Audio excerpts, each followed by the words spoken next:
ಜೈ ಜಗದೀಶ್ ಅಂದರೆ ಯಾರು ಗೊತ್ತಿಲ್ಲ. ಇವರು ಹಿರಿಯ ಕಲಾವಿದರು. ಎಲ್ಲ ಥರ ಪಾತ್ರದಲ್ಲೂ ನಟನೆ ಮಾಡಿದ್ದಾರೆ. ಹೀರೋ ಮಾಡಿದ್ದಾರೆ, ವಿಲನ್ ಮಾಡಿದ್ದಾರೆ, ಪೋಷಕ ಪಾತ್ರ ಕೂಡ ಮಾಡಿದ್ದಾರೆ. 600ಕ್ಕೂ ಹೆಚ್ಚು ಚಿತ್ರದಲ್ಲಿ ನಟನೆ ಮಾಡಿದ್ದಾರೆ.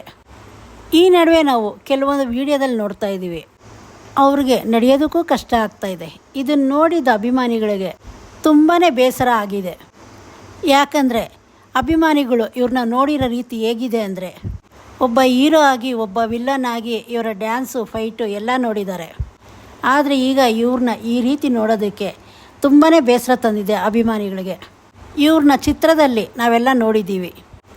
ಇವರು ಸಿನಿಮಾಗೆ ಯಾವ ರೀತಿ ಬಂದರು, ಅವರ ಜೀವನದಲ್ಲಿ ಅವ್ರು ಏನೆಲ್ಲ ಕಷ್ಟ ಬಿದ್ದಿದ್ದಾರೆ, ಅವರೀಗ ಈ ರೀತಿ ಓಡಾಡ್ತಿದ್ದಾರೆ ಅಂದರೆ ಅವರ ಆರೋಗ್ಯಕ್ಕೆ ಏನಾಗಿದೆ, ಇದ್ರ ಬಗ್ಗೆ ಎಲ್ಲ ಮಾಹಿತಿ ನಾನು ಈ ವಿಡಿಯೋದಲ್ಲಿ ತಿಳಿಸ್ಕೊಡ್ತೀನಿ. ಅದಕ್ಕೂ ಮುಂಚೆ ನೀವು ಇನ್ನೂ ನನ್ನ ಚಾನಲ್ ಸಬ್ಸ್ಕ್ರೈಬ್ ಮಾಡಿಲ್ಲ ಅಂದರೆ ಸಬ್ಸ್ಕ್ರೈಬ್ ಮಾಡ್ಕೊಳ್ಳಿ. ಇವರು ಹುಟ್ಟಿದ್ದು ಕೊಡಗಿನಲ್ಲಿ. ಇವರು ತಂದೆ ತಾಯಿಗೆ 7 ಜನ ಮಕ್ಕಳು. ಇವರು 4ನೇಯವರು. ಬಾಲ್ಯದಲ್ಲಿ ಇವರು ತುಂಬಾ ಚುರುಕಾಗಿದ್ದರು.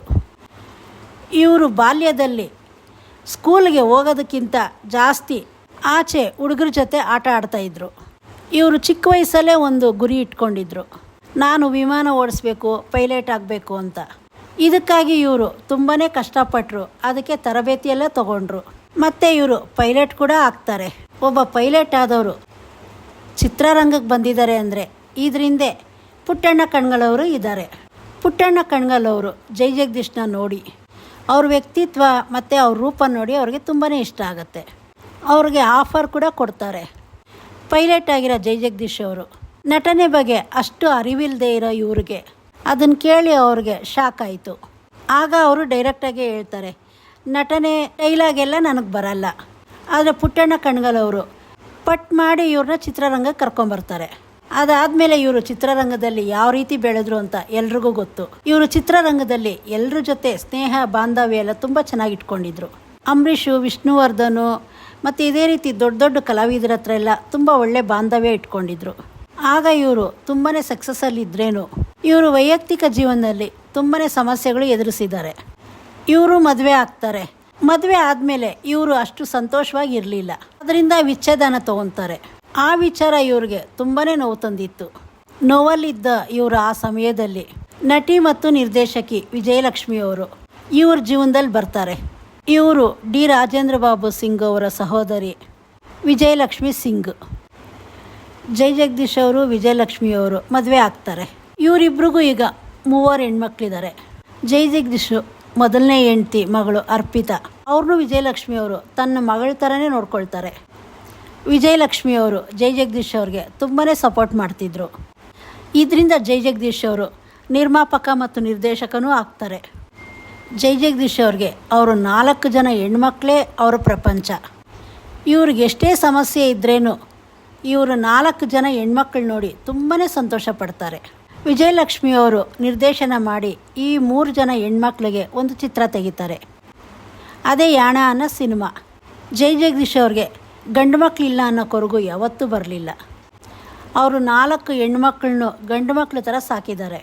ಇವರ ಜೀವನದಲ್ಲಿ ಇಷ್ಟೆಲ್ಲ ಸುಖ ದುಃಖ ನೋಡ್ಕೊಂಬಂದಿರೋ ಜೈ ಜಗದೀಶ್ ಅವರು ಈಗ ಕೆಲವೊಂದು ವಿಡಿಯೋದಲ್ಲಿ ಜೈ ಜಗದೀಶ್ ಅವ್ರನ್ನ ಎಲ್ಲರೂ ಗಮನಿಸ್ತಾ ಇರ್ತೀರ. ಈಗ ಅವ್ರಿಗೆ ಸರಿಯಾಗಿ ಹೆಜ್ಜೆ ಇಡೋಕ್ಕೂ ಆಗ್ತಾಯಿಲ್ಲ. ನಡೆದಾಡೋದಕ್ಕೆ ತುಂಬಾ ಕಷ್ಟಪಡ್ತಿದ್ದಾರೆ. ಜೈ ಜಗದೀಶ್ ಅವ್ರಿಗೆ ಈಗ 70 ವರ್ಷ ದಾಟಿದೆ. ಸಹಜವಾಗಿ ಇವ್ರಿಗೆ ಮಂಡಿ ನೋವು. ವಯಸ್ಸಾದ ಕಾರಣದಿಂದ ಇವ್ರಿಗೆ ಸ್ವಲ್ಪ ಶಕ್ತಿ ಕಮ್ಮಿಯಾಗಿದೆ. ಆಗ ಇವರು ಚಿತ್ರದಲ್ಲಿ ಮಾಡಿರೋ ಸಾಹಸಗಳು, ಆಗ ಚಿತ್ರಕ್ಕೋಸ್ಕರ ಇವರು ತುಂಬಾ ನಡೆದಾಡಿರ್ತಾರೆ. ಶೂಟಿಂಗಲ್ಲಿ ಆಗಿರೋ ಅಂಥ ಸಣ್ಣ ಪುಟ್ಟ ಏಟುಗಳು ಅದು ಈಗ ಈ ರೀತಿ ಕಾಣಿಸ್ಕೊಳ್ತಾ ಇದೆ. ಆದರೂ ಇವ್ರಿಗೆ ಮೊದಲು ಯಾವ ರೀತಿ ಇತ್ತೋ ಈಗಲೂ ಅದೇ ರೀತಿ ಛಲ ಇದೆ. ಇವರು ವಯಸ್ಸಾಗಿದ್ದರೂ ತುಂಬ ಕಡೆ ಕಾಣಿಸ್ಕೊಳ್ತಾರೆ. ಈಗ ಅವರು ಅವರ ಕುಟುಂಬದ ಜೊತೆ ತುಂಬಾ ಸಂತೋಷವಾಗಿದ್ದಾರೆ. ಬೆಳಗ್ಗೆ ಎದ್ದ ತಕ್ಷಣ ಫಿಸಿಯೋಥೆರಪಿ ಮಾಡಿಸ್ಕೊಳ್ತಾರೆ ಮತ್ತು ಸಣ್ಣ ಪುಟ್ಟ ವ್ಯಾಯಾಮಗಳು ಮಾಡ್ತಾರೆ. ಅವರ ಆರೋಗ್ಯದ ಬಗ್ಗೆ ತುಂಬಾ ಕಾಳಜಿ ಕೊಡ್ತಿದ್ದಾರೆ. ಇವರು ಚಿತ್ರರಂಗಕ್ಕೋಸ್ಕರ ಕೊಟ್ಟಿರೋ ಕೊಡುಗೆ, ಇವರು ಸಂಪಾದನೆ ಮಾಡಿರೋ ಸ್ನೇಹಿತರು, ಇದೆಲ್ಲ ಯಾವಾಗಲೂ ನೆನಪಲ್ಲೇ ಉಳಿಯುತ್ತೆ. ಒಬ್ಬ ಪೈಲಟಾಗಿ ಸಾಧನೆ ಮಾಡಬೇಕಾಗಿದ್ದು ಇವರು ಚಿತ್ರರಂಗದಲ್ಲಿ ಸಾಧನೆ ಮಾಡಿದ್ದಾರೆ. ಇವರು ನಟನೆ ಮಾಡಿರೋ ಯಾವ ಚಿತ್ರ ಅಂತ ಕಮೆಂಟ್ ಮಾಡಿ ತಿಳಿಸಿ. ಇದೇ ಥರ ಒಳ್ಳೊಳ್ಳೆ ಮಾಹಿತಿಗಳು ಕೊಡ್ತೀನಿ. ಚಾನಲ್ ಸಬ್ಸ್ಕ್ರೈಬ್ ಮಾಡ್ಕೊಳ್ಳಿ.